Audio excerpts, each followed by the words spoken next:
Game changer movie చూసి వచ్చాను. ఇద్దరికి ఫస్ట్ కంబ్యాక్ అన్న, ఇద్దరికి మెయిన్ కంబ్యాక్.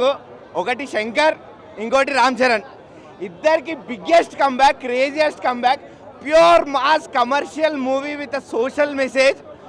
ఓటు వేయడానికి చేతగాని ప్రతి ఒక్కరూ చూడాల్సిన సినిమా ఇది.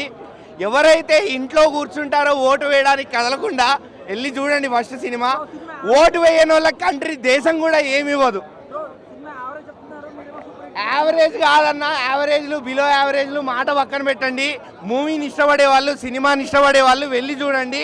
దేశాన్ని ఇష్టపడే వాళ్ళు కూడా వెళ్ళి చూడండి. ఇద్దరికి నచ్చుతుంది. అసలు మూవీ మాత్రం వేరే లెవెల్ ఉంది. I feast. Main plus point ఏంటంటే రామ్ చరణ్ చాలా కొత్తగా కనిపిస్తున్నారు. అంటే మనం ఇన్నాళ్ళు చూసిన రామ్ చరణ్ వేరు, ఇక్కడ ఉన్న రామ్ చరణ్ వేరు అనిపించింది. చాలా ఫ్రెష్గా ఉన్నారు.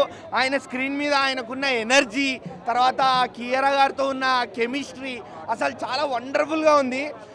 హీరోయిన్ని కూడా ఎక్కడ వాడాలో అక్కడ వాడుకున్నారు, ఎంత వాడాలో అంత వాడుకున్నారు. క్రేజ్ అంటే క్రేజ్ ఉండే వీళ్ళిద్దరు కెమిస్ట్రీ మాత్రం. సాంగ్స్ అయితే ఐ ఫీస్ట్. అసలు దోప్, రామ్ మచ్చా మచ్చా, జరగండి, మూడు ఐ ఫీస్ట్. అసలు ఐ ఫీస్ట్ అంటే I feast. Shankar trade mark movie అన్న. శంకర్ గారు ఆయన ట్రేడ్ మార్క్తో తీశారు సినిమాని.